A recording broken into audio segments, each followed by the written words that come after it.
Olha pro céu, meu amor, vê como ele está lindo. Olha pra aquele balão multicor, como no céu vai sumindo.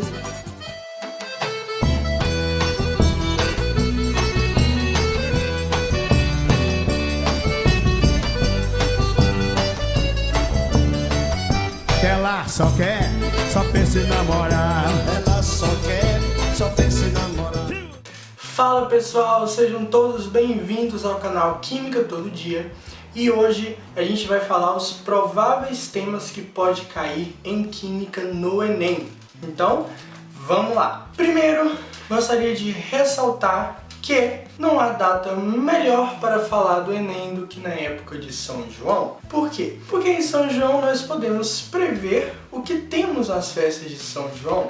Por exemplo, as comidas típicas, nós encontramos arroz doce, amendoim salgado, pé de moleque, bolo de mandioca, bolo de fubá, bolo de milho, maçã do amor, quentão, muito forró, muita fogueira, muita quadrilha, muita mulher bonita e muitos fogos de artifício também. E no Enem, a gente também consegue prever quais os prováveis temas que podem vir nas questões de Química, baseado nas edições anteriores, olhando as provas anteriores e olhando qual que é o estilo do Enem de fazer questões, a gente consegue ter essa noção.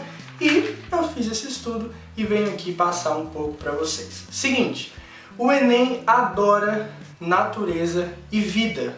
E olha, Química é uma ciência da natureza. Então, todos os assuntos que o Enem consegue fazer um link entre natureza e vida, ele vai colocar na prova. Então, o primeiro assunto que é top do Enem, que é primeiro lugar, é Química Ambiental. Ter noção de Química Ambiental, mais especificamente dos problemas ambientais. Por exemplo, ter noção de aquecimento global e efeito estufa. O que causa o aquecimento global e efeito estufa é o aumento da emissão de gás carbônico e outros óxidos na atmosfera. Esse gás carbônico e esses óxidos que vêm das indústrias, que vem do aumento do número de veículos, aumento da poluição. Isso causa o aquecimento global e o que a gente chama de efeito estufa. Então, esses óxidos da natureza que são jogados, o que eles podem formar? Por exemplo, CO2, SO2, SO3 podem dar origem às chuvas ácidas,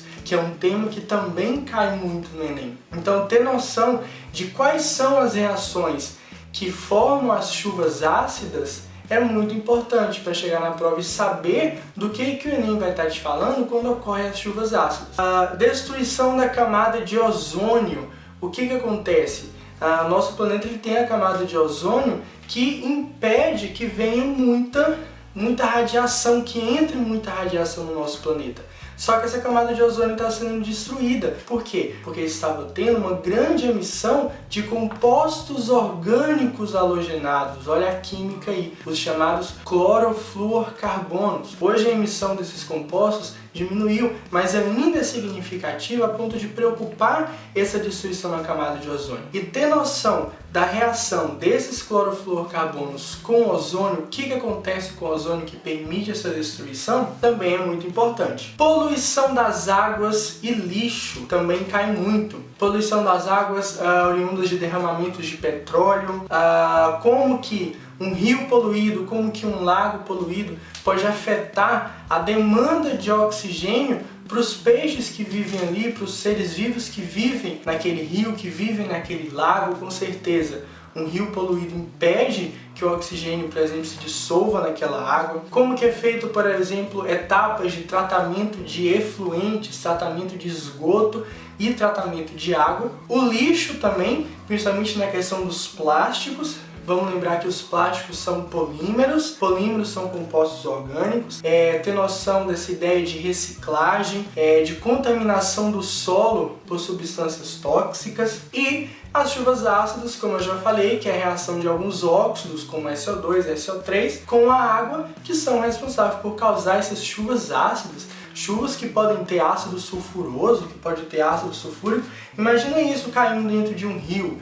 Imagina isso caindo em cima da gente. É perigoso. Muitas estátuas de lugares muito poluídos, lugares que tem muita indústria por volta, estão sendo corroídas por causa dessas chuvas ácidas, por causa dessa poluição, certo? Então a gente conseguiu linkar vários conceitos químicos de ácidos, de compostos orgânicos com a química ambiental. Outro assunto que também cai muito e que também tem relação com a questão ambiental é combustíveis e geração de energia, né? Hoje a gente sabe que o mundo é movido por combustível, a maior fonte de combustível hoje é o petróleo, existem fontes renováveis de energia e fontes não renováveis de energia. Entre as fontes não renováveis de energia, a gente tem o petróleo como principal, mas tem também o carvão mineral, e o problema é que o petróleo e o carvão mineral são poluentes. Então eles buscam alternativas, outros tipos de energia que possam substituir a energia provinda do petróleo e do carvão mineral, que são as fontes de energia renováveis, os biocombustíveis, combustíveis oriundos de vegetais, de plantas, de óleos, como por exemplo o etanol, né? Outros exemplos de biodiesel, como o biogás, ou seja, fontes de combustíveis renováveis. Mas essa busca por fontes de combustíveis renováveis não está só ligada à questão ambiental, não.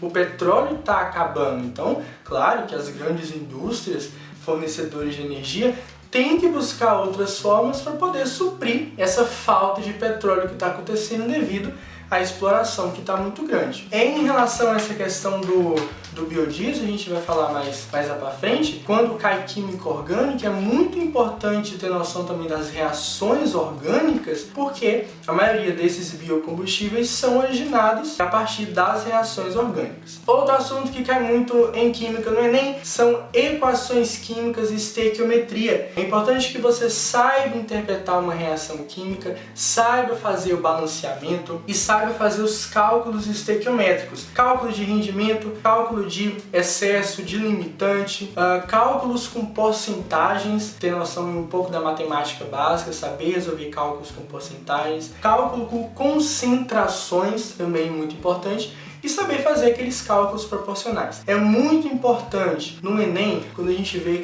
aquelas questões enormes, saber interpretar os dados, interpretar as fórmulas, observar bem os dados para que a conta seja feita da forma correta. Saber transformar unidades de medida, por exemplo, mol, saber relacionar mol com massa, mol com volume molar. Inclusive tem um vídeo aula no Química Todo Dia sobre estequiometria, que eu indico que vocês vejam, caso tenham dúvidas ainda sobre esse quesito da estequiometria. Aconselho também que assuntos como esse sejam resolvidos bastante exercícios, ok? Outro assunto que cai em peso no Enem é a química orgânica. O que o Enem gosta de cobrar, o que ele quer que vocês saibam. A estrutura dos compostos orgânicos, como os compostos orgânicos se estruturam, as suas propriedades. Já caiu questões sobre classificação de cadeias carbônicas saturadas, insaturadas, abertas, fechadas. Reconhecimento de funções, todo ano cai uma lista de compostos e você tem que reconhecer quais são as principais funções orgânicas presentes naquele composto. Quais as funções orgânicas que mais caem? Aldeídos, ácidos carboxílicos, cetonas, álcool, aminas, amidas, são as reações orgânicas que mais caem. É importante saber reconhecer essas funções em determinados compostos. Reações orgânicas também é muito cobrado. A gente falou anteriormente sobre a questão dos combustíveis, dos biocombustíveis. Esses biocombustíveis são originados, na maioria dos casos, de compostos orgânicos, de extratos vegetais. Então esses compostos orgânicos sofrem reação que vão dar origem a alguma molécula que vai ter a função de combustível. Uma das principais reações que é feito nesse processo são reações de esterificação e transesterificação.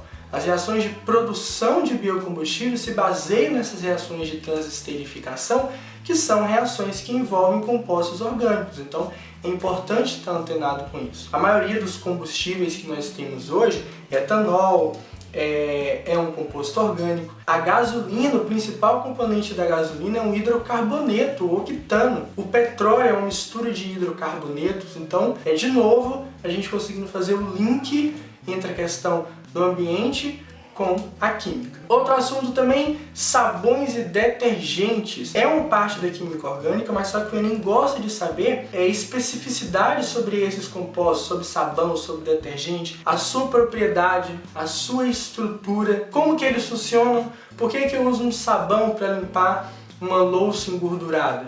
Por quê? Porque só a água não vai ser capaz de retirar aquela gordura. Vamos lembrar que a água é polar e a gordura é apolar. Polar com apolar não se solubilizam. E o sabão possui uma parte polar e uma parte apolar.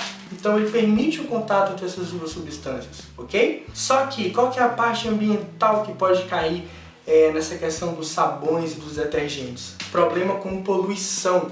Problema com detergentes sintéticos. Imagina esses detergentes que a gente usa dentro de casa e vão para o ralo. Isso contamina, né, os nossos rios, contamina os nossos leitos. É muito comum a gente ver imagens, principalmente do rio Tietê, e outros rios também, com aquelas espumas passando em cima. Aquilo ali é oriundo de detergentes, desses tipos de materiais que foram jogados. Então, qual que está sendo a alternativa? Buscar detergentes biodegradáveis, né? Evitar o uso desses detergentes sintéticos e buscar usar detergentes biodegradáveis que não agridem tanto a natureza. Continuando, outro assunto que vem caindo com frequência no Enem é equilíbrio químico. É importante saber o que é um equilíbrio químico. É quando eu tenho reações, é quando eu tenho uma reação e essa reação é uma reação reversível. Ao mesmo tempo que os reagentes formam os produtos voltam a formar os reagentes. Então, saber identificar reações desse tipo. É um tipo de equilíbrio químico em especial, o equilíbrio iônico, quando eu tenho um equilíbrio entre espécies ácidas e espécies básicas. Aí vem a questão dos ácidos e bases, que também cai muito no Enem, reações de ácidos e bases, cálculo de pH, cai muito no Enem, cálculo de pH, e equilíbrio químico no organismo. Existe equilíbrio químico no organismo, existem reações reversíveis no nosso organismo, existem muitas. Um exemplo disso são as soluções tampões. O que é uma solução tampão? É uma reação reversível, é uma reação onde eu tenho espécies em equilíbrio, que é um tipo de solução que não sofre variações bruscas de pH. Mesmo que eu adicione ácido, mesmo que eu adicione base, aquela reação não vai sofrer uma variação tão alta de pH. E um exemplo disso é no nosso sangue. No nosso sangue existe uma solução tampão que impede que o pH do nosso sangue sofra variações, deixando o pH do nosso sangue em torno ali dos 7,4. Então, é um exemplo de solução tampão, é um exemplo de equilíbrio químico que acontece no nosso organismo. E, por fim, um assunto que vem caindo também com grande intensidade é eletroquímica. Química relacionada aos processos elétricos. Aí a gente entra mais no campo da físico-química. Saber o que é uma reação de eletrólise, como que ela acontece, quais são as suas características. Reações de oxirredução, saber fazer o balanceamento de reações de oxirredução. Nesse contexto, a gente ainda precisa ter um conhecimento sobre NOx de substâncias, número de oxidação das substâncias, tem que saber também. E características de pilhas e baterias, o que é cada uma, como funciona, o que é um potencial de redução, o que é um potencial de oxidação, agente redutor, agente oxidante. E dá para colocar essa eletroquímica também dentro do contexto ambiental. Quando eu penso, por exemplo, nas formas de descarte de pilhas e baterias. Pilhas e baterias são produtos, são compostos que, se descartados da maneira incorreta, podem poluir o meio ambiente, são poluentes e isso pode voltar pra gente. Se a gente contamina o nosso solo, se a gente contamina a nossa água com substâncias presentes nas pilhas e nas baterias, isso pode voltar pra gente e nos prejudicar, né? Então, a conscientização a respeito do descarte correto desse tipo de material. Então, foi isso, pessoal. Muito obrigado por terem assistido. Peço que, se eu te ajudei e se você conhece algum amigo que também está estudando para o Enem, compartilhe com ele, compartilhe no Facebook com toda a sua galera e me siga lá também nas minhas redes sociais. O meu Facebook, o meu Instagram e o meu e-mail estão aqui na descrição e eu peço que vocês me contatem, que vocês me sigam e continuem seguindo também o canal Química Todo Dia, se inscrevendo. Temos algumas aulas no nosso canal e ainda vamos postar muito mais aulas. Muito obrigado, cola comigo e vai dar Química no Enem. Valeu!